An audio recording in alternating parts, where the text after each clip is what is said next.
जोंनि दिनै उदालगुरियावहाय मोनसे जोंहा जयनिं सेरेमनि प्रग्राम लादोंमोन NDPS दोलोनिफ्राय दा बेवहाय बाहागो लादोंमोन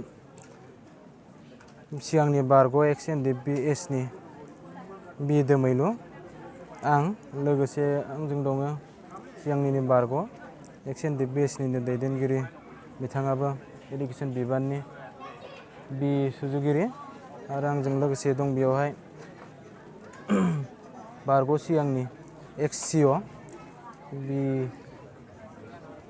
बादायसा आरो लोगोसे आंजों दं बेवहाय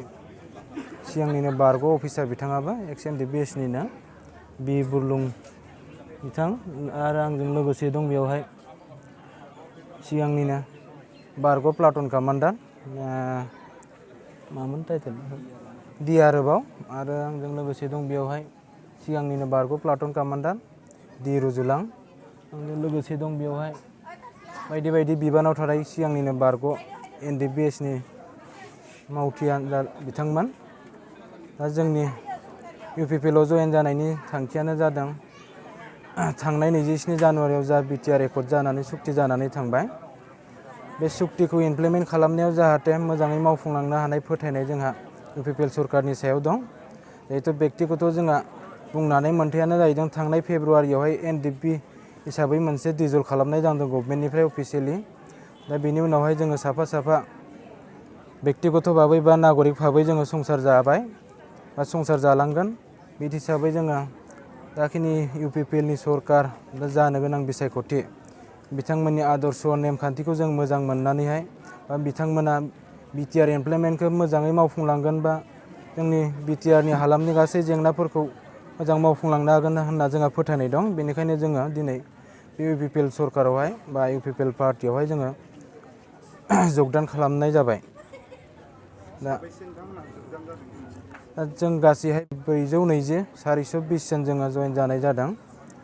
दा फैगौ बिसायख'थियावहाय जोंहा गबिन्द सार बा प्रमद बर' सारमोनखौहाय माबोरै जों हेफाजाब होलांनो हायो मोजां सरकार दानायावहाय मोजां देरहासार जाफुंनो होनायाव जों गासै सोद्रोमायानो बाहागो लालायगोन आरो बाहागो लागोन होननानै जोङो बयनिसिमबो मिथिहोनाय जाबाय। दिनै जों जोबोद गोजोननाय मोनदों मानोना NDP निफ्राय गावस्रानानै थाबाय थानाय सोद्रोमाफ्रा दा ज' जानो फैगासिनो दं आरो दिनैहाय सावरायग्रा ग्रुप NDP नि 420 केडारफ्रा दिनै UPPL आव जगदान खालामबाय आरो लोगोसे हिरेन बर' ग्रुपनि सानै गासै 422 सोद्रोमा दिनै UPPL आव जगदान खालामबाय। जों बेखौनो बुंनो सानदों जे जों जिहेतु NDP नि मावथिफ्रा मोनसे समाव जयैनो खामानि मावदोंमोन आरो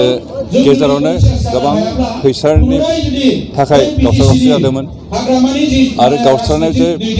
जेबो मुलाम्फा जाया गावस्राना थायोबा जे जोंहा जोबोद खहा जायो बे बाथ्राखौ सानखांनानै गोबां सोद्रोमाफोरा दिनै UPPL आव जगदान खालामदों कारन NDP हिसाबै गावस्राना थादोंबाबो गावस्राना थानानै जोंहा जेबो लाब जाया आरो जिहेतु सरकारखौ UPPL आसो दागोन आरो UPPL आ सरकार दायोबा सरकार हिसाबै गोबां खामानि मावनो हायो गोबां सुबिदा होनो हायो आरो बेखौ नुनानैनो जायफ्रा UPPL आव गैयामोन UPPL गोजान जाना दंमोन बिथांमोना सानखानो मोनबाय जे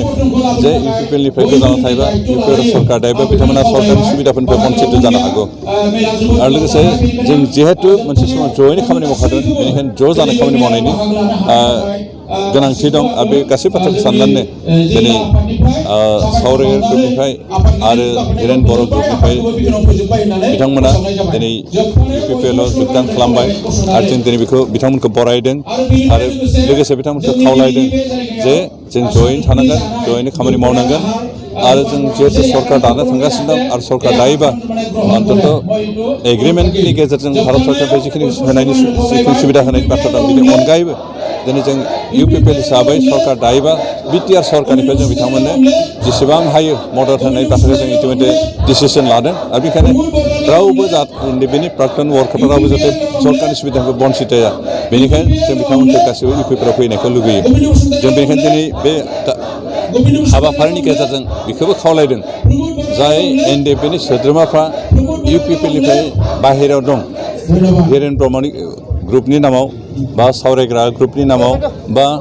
नाब्ला ग्रुपनि नामाव जायफोर बाहेर जाना दं बिथांमोनाबो जाहाथे इउपिपिएलआव जोगदान खालामफैयो आरो जों जयै खामानि मावलायनो मोनसे खाबुखौ जाहाथे होयो आरो सरकारनि गासै सुबिदाफोरनिफ्राय बन्सित जायालासेनो सुबिदाफोरखौ मोननायनि बेबस्थाखौ जाहाथे लायो बेखिनिखौ आं खावलायबाय।